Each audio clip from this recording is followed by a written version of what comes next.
The winner is always part of the answer. The loser is always part of the problem. The winner always has a program. The loser always has an excuse.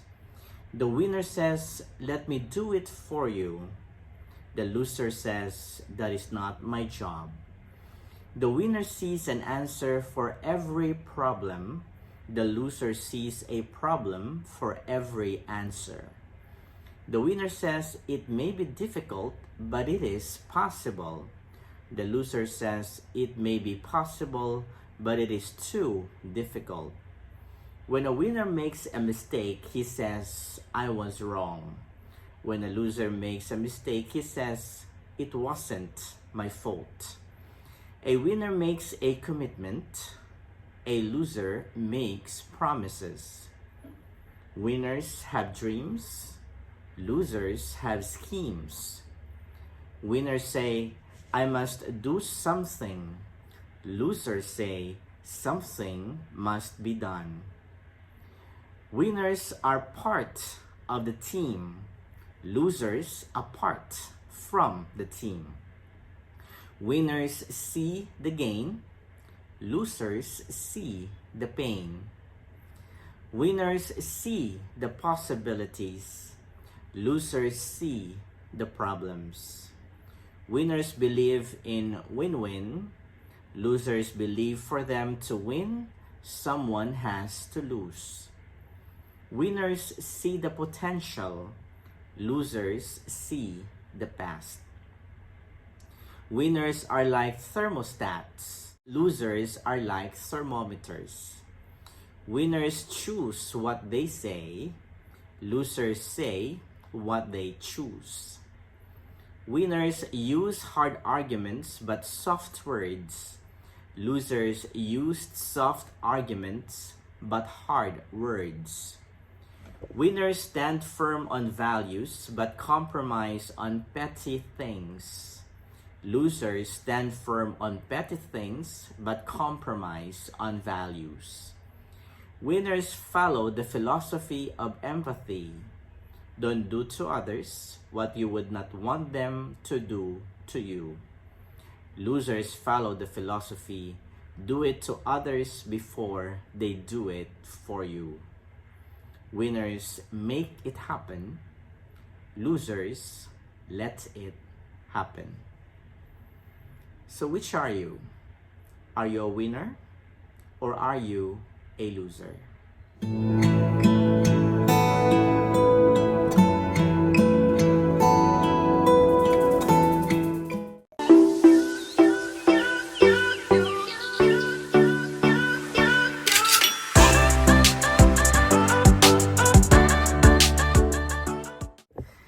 Hello Bethanians, welcome once again to Bethany Virtual Cafe.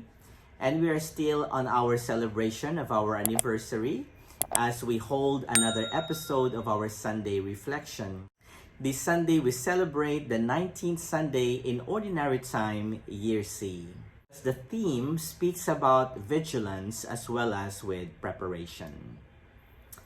A lot of us the past few months could have experienced and have thought about the events of the few months to be filled with sadness. We hear a lot of shooting incidences, and at the same time we also heard about the legalization of abortion in the Philippines. We've experienced typhoons and different calamities. We've experienced the recent earthquake that has cost lives. Now, as we hear these events taking place, for us Catholics, these events do not only affect us emotionally, but they also affect us on the spiritual level, especially in our relationship with God. And at times we ask the question, why are these things happening? How could these things happen to us? And with regards to God, where is He when these things were happening? How could He allow these things to happen, especially to innocent lives? So these are the questions that we could ask ourselves this Sunday. Jesus prescribes something that we could use, something that could help us overcome all of these difficulties that we go through in life. The events that may be hard to swallow, or events that may be hard for us to bear and accept. But Jesus gives us wonderful ways in order to overcome them. He gives us certain ways in order for us to face them head on with a positive heart. Using our spiritual weapons and spiritual tools in order for us to be able to prepare ourselves whenever they happen. So, what are God's prescriptions? Though we experience these hopeless things or events in life, God asks us not to give up and not to allow these events to put us down. In the letter to the Hebrews, it says, "Faith is the realization of what is hoped for and evidence of things not seen." And so, as opposed to giving up, Jesus asks us to have faith. Because if we hold on to our faith, we could become winners. What are Jesus' prescriptions?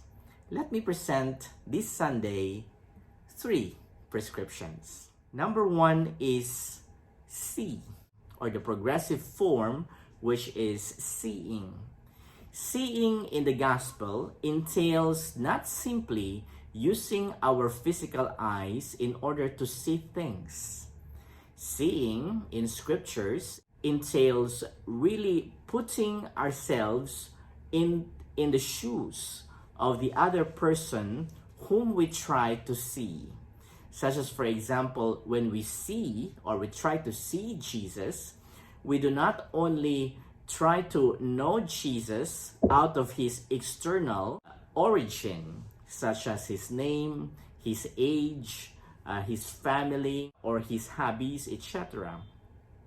But when you speak of seeing Jesus, it is just like accepting the invitation of Jesus to come and see him, meaning that other than biographic data, we speak of really knowing Jesus by heart, knowing Jesus' teachings, for example, knowing his very person, and trying to really relate ourselves to his person as we meet and know him. So seeing there is a deeper connection with the person whom we try to see. In the first reading from the Book of Wisdom, it says, "The night of the Passover was known beforehand to our fathers, that with sure knowledge of the oaths in which they put their faith, they might have courage." And so when we see in faith the wisdom of God, we derive out of that wisdom courage and our capacity and way to be able to face everything, every event that come into play in our lives, whether indirectly or directly. We would be able to face them squarely with courage. Only then can we become strong. But how can we see? Well, we can see by going out in the open, by trying to see the reality around us. And as we see the reality unfold before us, we'll be able to make possible solutions to these events that come into play as they happen, and make use of our means, of our resources, personal resources, in order to address them. In that way, we become the solution of the problem and not an added problem to the very problem that we face around us. Only then can we realize what are the things that needs preparing. What are the things that need our vigilance? So for example, in the times of calamities, what can we do to help those people who have been victims of the calamities? And so seeing recent realities in our lives will help us become strong, will help us overcome events that come along our way, which may be hard to bear. But as we see them, we are able to become useful to help these people in need. Second, Jesus prescribes making use of our gifts in preparation. There is that Aristotelian principle, which I may have mentioned in my previous homilies, that says, Nemo dat quod non habet. You cannot give what you do not have. The same thing with preparation. We could not do preparation without first knowing what we are to prepare for. In other words, you cannot just go out there without being prepared. In the same way as a student could not just take the exams without enough preparation. Or in the real world, we could not just go to a job interview without preparation. In both instances, they will both fail. So preparation is such a tool and a weapon that we should have with us in facing life's events or challenging events and difficulties. Because without preparation, it would be hard for us to become successful. It would be hard for us to become a winner. Our friendship with God provides us with certain tools as well as gifts, graces, we call charism, to be able to continue to live our lives prepared. And these are our tools for preparation. And so as we develop that relationship or friendship with God, we also increase and level up in that relationship by increased prayer and sacramental life through the graces that we receive. And so our efforts entail hard work. The preparation does not only happen for a day. It is a long-time commitment, an ongoing commitment at that. Bishop Fulton Sheen tells us that we will have 3 surprises in heaven. So the first surprise, according to him, is we will be surprised to see that many people we expected to be in heaven are not there. St. John of the Cross gives the reason why they are not there. At the evening of our life, we shall be judged on how we have loved.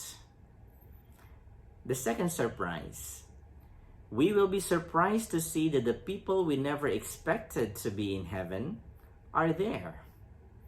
That is because God judges man's intentions and rewards them accordingly. And finally, the third surprise, according to Bishop Fulton Sheen, is we will be surprised to see that we are in heaven. Since our getting to heaven is principally God's work, we should be surprised that God somehow went out of his way to save us, simply because we showed the goodwill and generosity to cooperate with his grace. Our preparation, therefore, is empowered by God. We can be our very best with Jesus by our side. And finally, as Jesus' prescription, Jesus prescribes that we should win for ourselves the different battles in life. As Jesus provides us with the tools and the needed instruments to battle in daily difficulties and events and realities in life, he wants us to win out of his power. That as he empowers us, he wants us to truly make use of those spiritual tools and gifts to be able to win our daily battles in life. Jesus said in the gospel, much will be required of the person entrusted with much, and still more will be demanded of the person entrusted with more. To us who have been entrusted with greater things, the promise of heaven for that matter, we must have a faith that could move mountains and a steadfast hope to win it. I have always emphasized how the cross is part of our daily Christian and Catholic life, because the cross is the path that Jesus also took. He sacrificed himself and suffered on the cross in order to save us. And so, part also of our Christian life, of our Catholic life, is to go through our crosses. But of course, we can go through our crosses with Jesus by our side. We can go through our crosses by making use of God's tremendous graces to overcome those crosses. And so our lifeblood is our lifeline with God. For without God, we cannot truly become winners in this life. We cannot become true masters in this game we call life. Ultimately, as God says to the prophet Isaiah, they shall come and see my glory. In order to see his glory, he will set a sign, a guidepost on our way. And as we try to see those guideposts, he will not leave us alone. He will always be on our side. Through him, with him, and in him, we can win our daily battles. Our rightful place is heaven. Let us always do our best to claim it. As we have highlighted the two sisters from our previous Sunday reflections, Saint Martha and also Saint Mary of Bethany, let us complete the trio this Sunday by highlighting the one and only male personality of the family of Bethany, Saint Lazarus of Bethany. It is said that after his raising, Saint Lazarus lived another 30 years as a bishop on the island of Cyprus, where he spread Christianity and peacefully fell asleep in the Lord. The holy relics of Saint Lazarus were discovered in Cythia. They were within a marble coffin upon which was inscribed, Lazarus of the 4 days, the friend of Christ. The Byzantine Emperor Leo the Wise gave orders to transfer the relics of Saint Lazarus to Constantinople in the year 898 and placed them within the church of the righteous Lazarus. So there you see that Saint Lazarus lived for 30 years after Jesus raised him from the dead. And I think that just like the main theme of our readings this Sunday, speaking about preparation, vigilance, as well as winning the battles, I think that Saint Lazarus of Bethany has been prepared also by God, becoming a bishop and eventually continue the work of Jesus. That as he has lived, when Jesus considered them as family, he was able to see from his own end who Jesus is. And seeing who Jesus is, it has prepared him to this wonderful post and the ministry of being a bishop. So dear Bethanians, as we celebrate this Sunday and as we reflect on the 19th Sunday in Ordinary Time, let us look at Saint Lazarus of Bethany as our example. Let us make use of the gifts that God has given to all of us, that as we face life's difficulties and challenges and events, we are able to overcome them out of the power coming from God, out of the graces, charism that He has given to all of us. And in that way, win for ourselves the different battles that come along our way. So God bless us all, Bethanians. Let us continue to pray for ourselves as well as each other.